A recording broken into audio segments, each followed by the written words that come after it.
शब्दों को छुपाते क्यों हैं आप?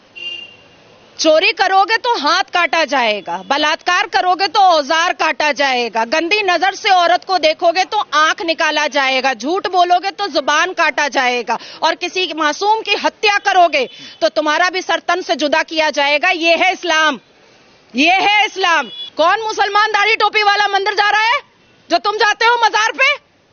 और हमारे अल कुरान ने तो मजार परस्ती मना किया है, गुनाह कहा है।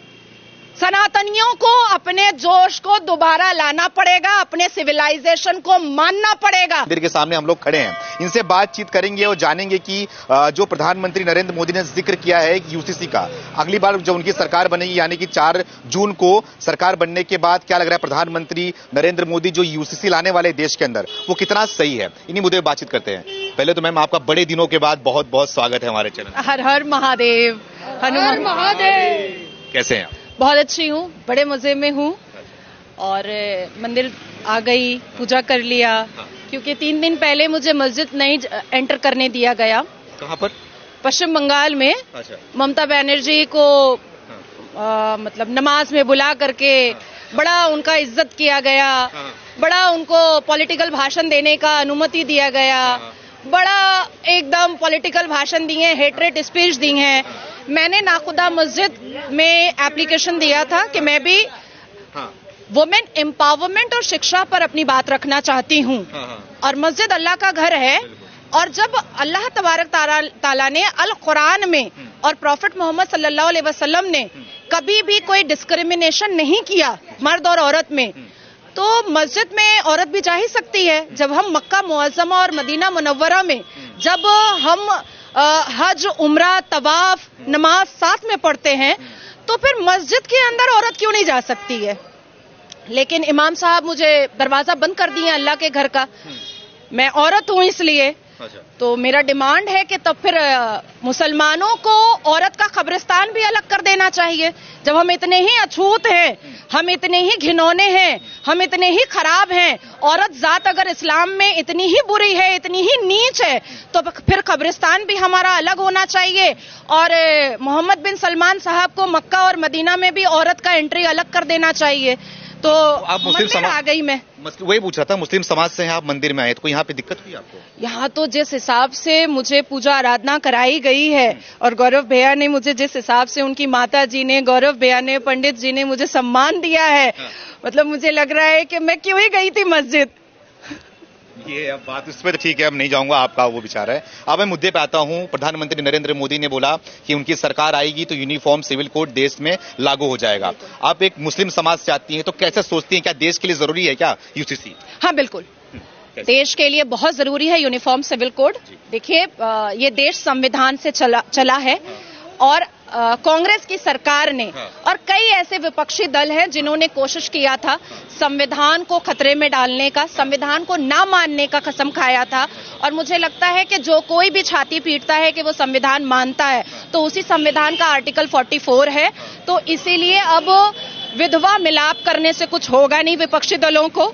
आर्टिकल 44 अगर संविधान में है तो वो आर्टिकल 44 सबको मानना पड़ेगा, चाहे जो हो जाए। और मुझे लगता है कि मुसलमान बेटियां इसमें रोड पर उतर करके मोदी जी के समर्थन में आएंगी, क्योंकि मुसलमान बेटियों का सबसे ज्यादा फायदा यूसीसी के माध्यम से होने वाला है। कैसे होने वाला है? देखिए, हम 4 शादियों में जो हमारा एक अत्याचार होता था हमारे ऊपर, उसके बाद फिर अपने बाप दादा और अपने माँ, अब्बू, अम्मी जान की प्रॉपर्टी पे हमारा हक नहीं होता था।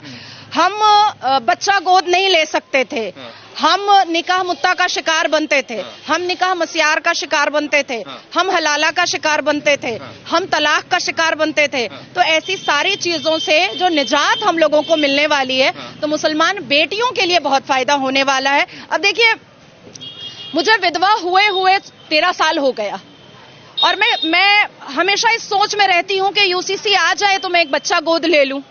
तो यूसीसी आ जाएगा तो मैं भी एक बच्चा गोद लूंगी, एक बेटा है मेरा, एक और बच्चा गोद में लेना चाहती हूँ। पर इस्लाम इजाजत देता है कि 4 बीवी बिस्तर पर रख लो, लेकिन एक बच्चा नहीं गोद ले सकते हो। तो मुझे लगता है कि यूसीसी से मुसलमान बेटियों का बहुत भला होगा। मुसलमान बेटियों का तो भला होगा, लेकिन मैं अभी दोपहर के समय में गया था, कुछ मुसलमान भाइयों से बातचीत कर रहा था। उनका मानना था कि हम शरीयत को मानेंगे, हमारा शरीयत जो हमें कहता है हम उसी को मानेंगे, हम संविधान को नहीं मानेंगे, भले ही कितना मोदी जी कानून ला दें। तो सवाल इसमें ये उठता है, ठीक है वो शरीयत की मानते हैं, है ना, लेकिन शरीयत में जो सजा लिखा गया है कि अगर तुम चोरी करोगे तो हाथ काट दिया जाएगा, तुम बलात्कार करोगे तो जो भी है उसमें वो कर दिया जाएगा। तो जो इसमें कानून लिखा गया, उसमें शरीयत में लिखा गया है। शब्दों को छुपाते काहे हैं आप? शब्दों को छुपाते क्यों हैं आप? चोरी करोगे तो हाथ काटा जाएगा, बलात्कार करोगे तो औजार काटा जाएगा, गंदी नजर से औरत को देखोगे तो आंख निकाला जाएगा, झूठ बोलोगे तो जुबान काटा जाएगा, और किसी मासूम की हत्या करोगे तो तुम्हारा भी सर तन से जुदा किया जाएगा। ये है इस्लाम, ये है इस्लाम। और इसीलिए मोहम्मद बिन सलमान और हमारे मोदी जी की खूब पटती है, क्योंकि ये कट्टर हिंदू हैं और वो कट्टर मुसलमान हैं। ये कट्टर श्रीमद् भगवत गीता मानने वाले हैं और वो कट्टर अल कुरान मानने वाले हैं, इसीलिए दोनों की पट रही है। ये जो शरिया वाले हैं ना, ये सिर्फ चिटिंगबाज मुसलमान हैं, इसके अलावा कुछ नहीं है।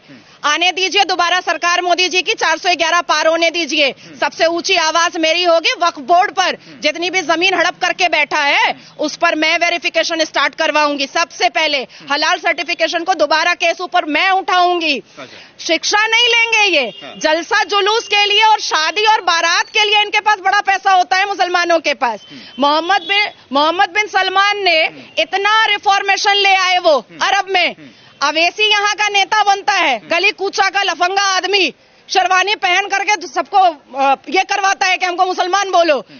काहे नहीं बन रहा है मोहम्मद बिन अब्दुल्ला मस्जिद? अब कहेगा कि राम मंदिर बना। अरे राम मंदिर किसी के बाप के पैसे से बना है क्या? राम मंदिर क्या सरकार के पैसे से बना है? राम मंदिर सनातनियों के पैसे से बना है।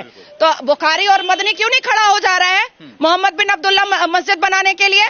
इनके पास मस्जिद बनाने का पैसा नहीं है, लेकिन शादी में करोड़ों रुपए उड़ाने का बहुत पैसा है, जलसा जुलूस कराने का बहुत पैसा है, शायर लोगों को बुला करके शायरी करवाने का बहुत पैसा है, लेकिन मस्जिद के लिए पैसा नहीं है। तो ये सारी चीजें सामने खुलकर आएंगी। एक बार फिर से मोदी जी को 411 पार करके शपथ लेने दीजिए।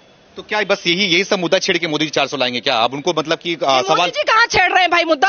बोल रहे कि मैं मुसलमान लड़की हूँ, मुझे रिफॉर्मेशन चाहिए, मैं रिफॉर्म करना चाहती हूँ, मैं मुसलमान बेटियों को पढ़ा लिखा शिक्षित देखना चाहती हूँ, मैं मुसलमान बेटों को कामकाजू देखना चाहती हूँ। मदरसे में क्या मिलेगा भाई पढ़ करके? मदरसे से पढ़ करके कोई मुसलमान लड़का इंजीनियर डॉक्टर बन सकता है क्या? तो बनेंगे ना। तो सरकार का काम है मौलवी बनाने का? सरकार पंडित बना रही है क्या जो सरकार मौलवी बनाएगी?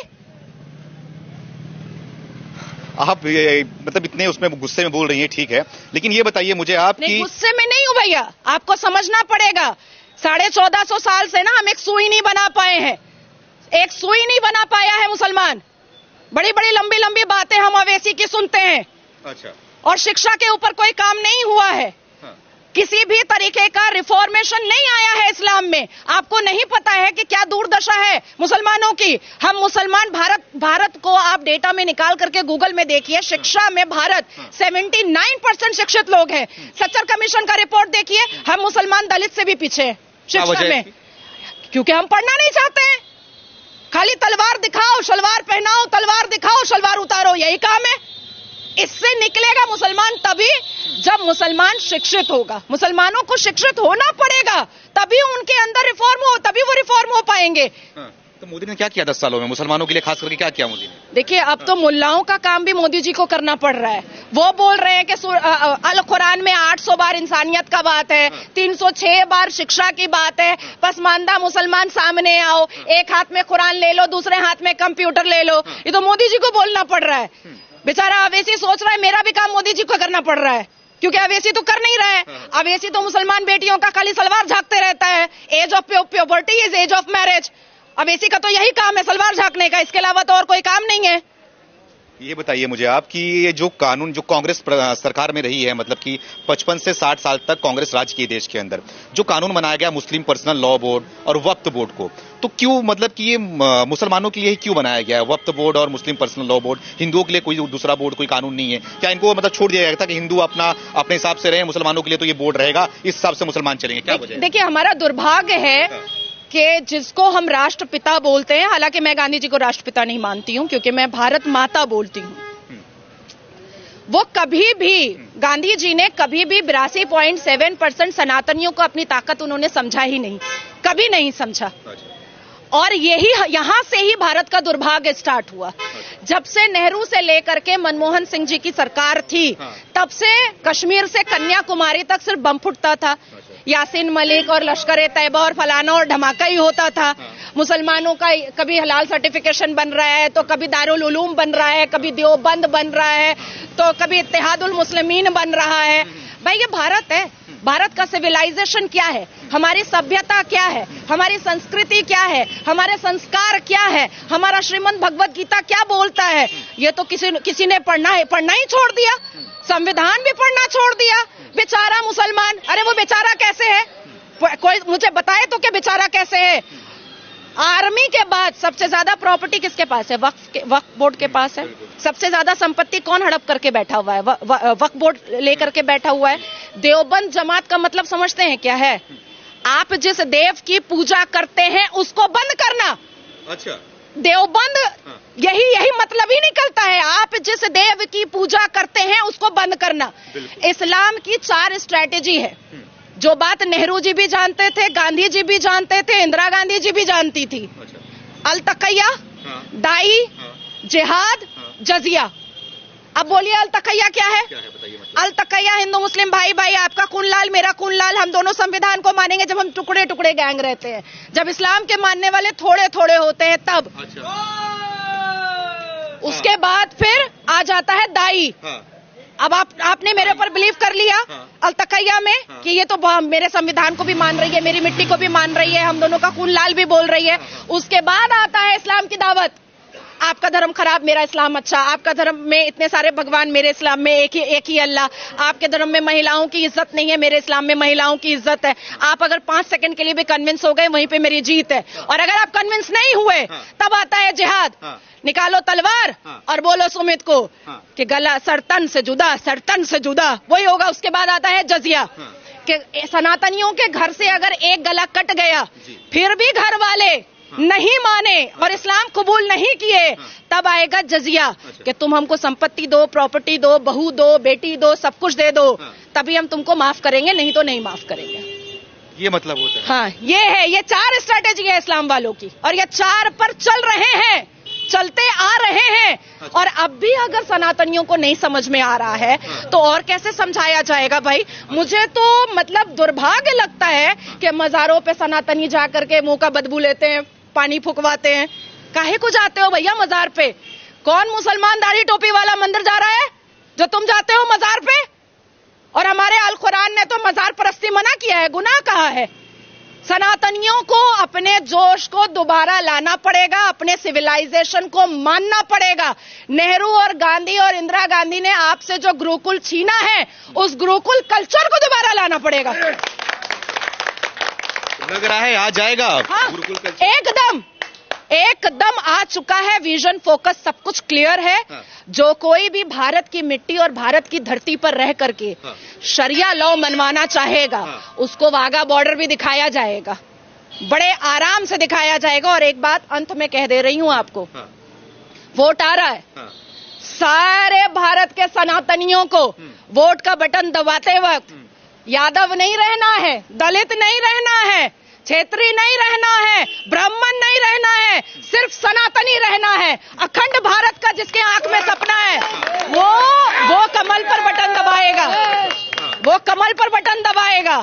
जिसके आंखों में भारत की उन्नति, डेवलपमेंट और सक्सेस का सपना है, वो कमल पे बटन दबाएगा। जिसको अपनी बहू बेटियों को सुरक्षित रखना है, वो कमल पे बटन दबाएगा। जिसको पीओके वापस लेना है, वो कमल पे बटन दबाएगा। अरे वाह, मतलब कि आप इतना खुल के मुस्लिम समाज से आती हैं, मंदिर में दर्शन करती हैं, जय श्री राम का और महादेव का नारा लगाती हैं, ये ओम नमः शिवाय का पट्टा पहनती हैं, तो आपको डर नहीं लगता कभी आपको काफिर न घोषित कर दिया जाए वहां से? देखिए, मुझे तो डर वर नहीं लगता, और किससे डर लगेगा? ये चुन्नू मुन्नू पहले समझा दे मुझे कि ये कुरान मानता है कि नहीं मानता है। अगर अवैसी या मदनी या बुखारी या तौकीर कुरान मान रहा होता तो सारे मजारों पे हथौड़ा चल चुका होता, क्योंकि अल कुरान में तो मजार परस्ती गुनाह है, मैंने आपको बताया, फिरका परस्ती गुनाह है। अल्लाह तबारक ताला ने अल कुरान में साफ लफ्जों में कहा है कि मेरी उम्मतों को फिरके में मत बांटो। एक अल कुरान को सारे मुसलमानों को मानना है, और उनकी पहचान सिर्फ एक अल कुरान है। तो कहां से आया? All India Muslim personal law board, कहां से आया हदीस, कहां से आया बहश्ती ज़ेवर, कहां से आया सही अल बुखारी।